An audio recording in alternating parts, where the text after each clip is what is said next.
大家好，第呢個噃နော်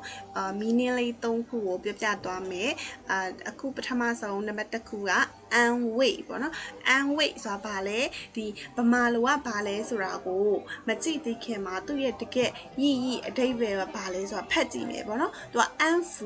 နှစ်သိမ့်ပေးတယ်။ပြီးရင်使人心情平靜ဆိုတာလူရဲ့ဒီစိတ်နှလုံးကို平靜တည်ငြိမ်စေတယ်။ပြီးလို့ရှိရင်给予心理上的支持ဆိုတာဒီလူရဲ့စိတ်ကို支持အားပေးတယ်ပေါ့နော်လူရဲ့စိတ်အတွင်းပိုင်းကိုတကယ်အတွင်းပိုင်းကိုအားပေးတာမျိုးကိုနှစ်သိမ့်အားပေးတာမျိုးကို安慰လို့ပြောပါတယ်တဲ့နော်သူရဲ့ရည်လေးက安抚使人心情平靜给予心理上的支持တဲ့တကယ်ဗမာလိုသွားမှတ်မယ်ဆိုရင်တော့နှစ်သိမ့်ပေးတယ်စိတ်အေးချမ်းအောင်လှုပ်ဆောင်ပေးတာကို安慰လို့ခေါ်တယ်ပေါ့နော်အဲ့တော့သူ့ရဲ့နောက်တစ်ခု语法တရားအနေနဲ့ဆိုရင် तू ကဘာလဲသူကဒီ动词ကဘတ်ဖြစ်တယ်ပေါ့နော်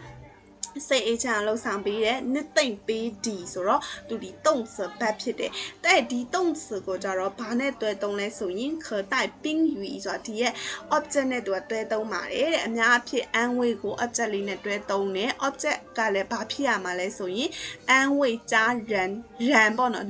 လူပဲဖြစ်ရမယ်ဥပမာဆိုရင်လူဆိုတာတငယ်ချင်းလည်းဖြစ်နိုင်တယ်အဖေအမေလည်းဖြစ်နိုင်တယ်မောင်နှမလည်းဖြစ်နိုင်တယ်ပေါ့နော်ဆွေမျိုးတွေဘသူကိုမဆိုဒီမှာတက်ပြီးတော့ပြောလို့ရတယ်အမှဆိုရင်ကျိုချိုလားမမလားပဖလားအဲ့လိုပုံစံမျိုးပေါ့နော်朋友လားပေါ့နော်အဲ့မှာ安慰谁ပေါ့နော်တယောက်ယောက်ကို安慰နှစ်သိမ့်ပေးတာမျိုးပေါ့နော်ဒါဒီ安慰ကို buff အနေနဲ့သုံးတဲ့အခါကြလို့ရှိရင်安慰ရဲ့အနောက်မှာ宾语ဆိုတာလေအမြဲတမ်းပါရမယ်ပေါ့နော်ဒါတစ်ချက်ပြီးနောက်တစ်ခုဒီ安慰ကိုပဲနောက်တစ်မျိုးထပ်သုံးလို့ရသေးတယ်အဲ့ဘာအနေနဲ့သုံးပါလဲဆိုရင်名词နောင်အနေနဲ့သုံးမယ်နောင်အနေနဲ့သုံးမယ်ဆိုလို့ရှိရင်ဒီလိုအတွဲလေးသုံးရတယ်ဥပမာဆိုရင်给予安慰给予安慰ဆိုရင်ဒီနှစ်သိမ့်ပေးတယ်ပေါ့နော်ဒီမှာ给予ဆိုတာလဲဂိမ်းနဲ့တူတူပါပဲ给予安慰ပေါ့နော်နှစ်သိမ့်ပေးတယ်ဆိုတဲ့အဓိပ္ပာယ်မျိုးပေါ့နော်အဲ့တော့安慰ရဲ့意义ရဲ့语法အသုံးလေးရဲ့သိသွားပြီပေါ့နော်အဲ့တော့သူ့ရဲ့语法အသုံးဒီနှစ်ခုသုံးလို့ရပါတယ်动词နဲ့သုံးပါလားသို့မဟုတ်ရှင်名词နဲ့သုံးပါလားမှတ်ထားမှာတခုကတော့动词နဲ့သုံးမယ်ဆိုရင်အနောက်မှာအမြဲတမ်းပါမလဲဆိုရင်宾语ဆိုတဲ့ object လေးလိုက်နေရမယ်ပေါ့နော်အဲ့ဒါလည်းပဲ run ပဲဖြစ်ရမယ်ပေါ့နော်အဲ့တော့သူ့ရဲ့例句လေးကြည့်လိုက်မယ်ဥပမာလေးအနေနဲ့ဗာပေးထားလဲဆိုရင်他安慰朋友说别担心一切都会好起来的ဆိုသူက安慰သူကဘယ်သူ安慰ရလဲဆိုရင်朋友တငယ်ချင်းကိုနှစ်သိမ့်ပြီးတော့说ပြောတယ်တဲ့别担心စိတ်မပူနဲ့一切都会好起来的အရာအလုံးဟာကောင်းဖို့ဖြစ်လာတာပေါ့နော်ကောင်းလာမှာပါပေါ့အဲ့ဆိုလို့ရှိရင်安慰ရဲ့အသုံးလေးကိုသိသွားပြီပေါ့နော်ပြီးရင်နောက်တစ်ခုကကြတော့အန်ရဲ့အသုံးပေါ့နော်အန်ရဲ့အသုံးက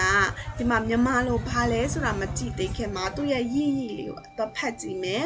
ရွှေပြန်တဲ့လူတိလို့ပြောလိုက်ကြတဲ့ကရေနဲ့သက်ဆိုင်တဲ့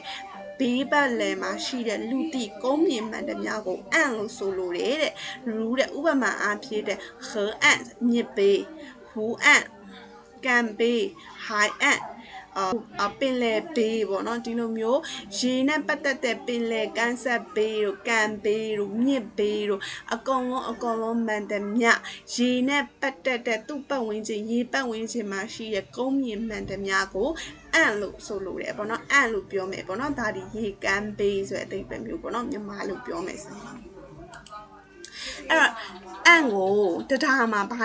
အနေနဲ့သုံးလဲဆိုလို့ရှိရင်တဲ့နောင်အနေနဲ့သုံးပါတယ်တဲ့အန်ဒီ means နောင်အနေနဲ့သုံးပါတယ်တဲ့သူဒီအမြဲတမ်းသူ့ကိုသုံးမယ်ဆိုလို့ရှိရင်ဘာနဲ့တွဲသုံးတတ်လဲဆိုလို့ရှိရင်တဲ့ပြန်တို့ရှောင်းတို့နဲ့တွဲပြီးတော့သူကသုံးတတ်ပါတယ်တဲ့သူ့ကိုသုံးတဲ့အခါမှာအဓိကအဖြစ်ဘာကိုဖော်ပြချင်တာလဲဆိုရင်表示位置ဆိုတဲ့တိနေရာကိုဖော်ပြချင်တာပါတဲ့နော်例句ဥပမာအဖြစ်ဘာလဲဆိုရင်渔船停靠在河岸边ဆို渔船ဆိုတဲ့ဒီရဲ့ဒီငါးဖမ်းဆက်လီဟာဆိုလို့ရှိရင်停靠在河岸边ဒီမြစ်ကမ်းဘေးမှာရပ်ထားတယ်ပေါ့နော်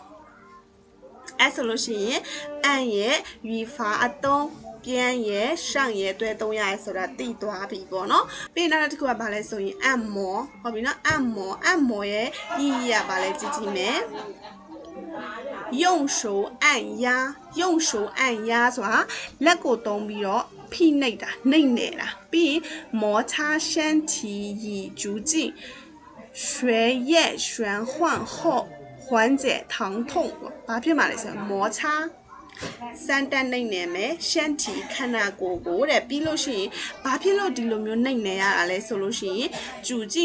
血液ဆိုတော့ဒီသွေးပေါ့နော် blood သွေးတွေကိုဆိုလို့旋换ဆိုတာကသွေးတွေလဲပတ်သွားအောင်ပေါ့နော်သွေးတွေခန္ဓာကိုယ်ထဲမှာလဲပတ်သွားအောင်ဟောဒါမှမဟုတ်လို့ရှိရင်缓解ဆိုတာကကြတော့ပြန်လဲပြီးတော့ကောင်းမွန်လာအောင်疼痛ဆိုတာနာကျင်ကြိုက်ခဲနေတဲ့အရာတွေကိုပြန်ပြီးတော့ကောင်းမွန်လာအောင်သွေးတွေလဲခန္ဓာကိုယ်မှာဆိုရင်လဲသွေးတွေလဲပတ်သွားအောင်လို့လက်ကိုသုံးပြီးတော့ဖိနှိပ်နေတဲ့ဟာကိုတဲ့အမောလို့ခေါ်ပါတယ်တဲ့နော်အဲ့တော့သူ့ရဲ့语法အသုံးကကြတော့ဗာလဲသူ့ရဲ့语法ဒီ动词ဘတ်ဖြစ်ပါတယ်သူကအမြဲတမ်းလို့သူ့ရဲ့အသုံးကကြတော့ဗာလဲဆိုရင်ဒီမှာရှေ့မှာ给ပါမယ်ပြီးလို့ရှိရင်အနောက်မှာ object run ပါမယ်ပြီးလို့ရှိရင်အမောနှိပ်မယ်ဘယ်သူနှိပ်မလဲနှိပ်မယ်နော်နှိပ်တဲ့အရှေ့မှာလဲသူနှိပ်ပေးမယ်လူပါရမယ်ပြီးလို့ရှိရင်သူ့ရဲ့အနောက်မှာကဒီသူနှိပ်တဲ့တီနေရပါရမယ်ပူဝိတ်သူဘယ်နေအောင်နှိပ်တာလဲဆိုတဲ့ဟာမျိုးပေါ့နော်အဲ့တော့သူ့ရဲ့ structure ပုံစံက给加人加按摩加部位那所以给哥哥按摩頭ပေါ့နော်给哥哥按摩頭ဆိုရင်ကိုရဲ့ဘယ်နေအောင်နှိပ်နေရလဲခေါင်းကိုနှိပ်ပေးရပေါ့နော်အဲ့例句ရပါပေးထားလဲကြည့်လိုက်မယ်他每天晚上သူဟာတဲ့ညတိုင်းပဲတဲ့都会给父母မိဘကို按摩肩膀မိဘရဲ့ဘောင်နှိပ်ပေးရလဲပခုံးကို按摩နှိပ်ပေးတယ်တဲ့နော်အဲ့ခါကျတော့ဒီနေ့တင်သွားတာဒီ3ခုဖြစ်ပါတယ်အမောနှိမ့်နေတာရယ်ပြီးလို့ရှိရင်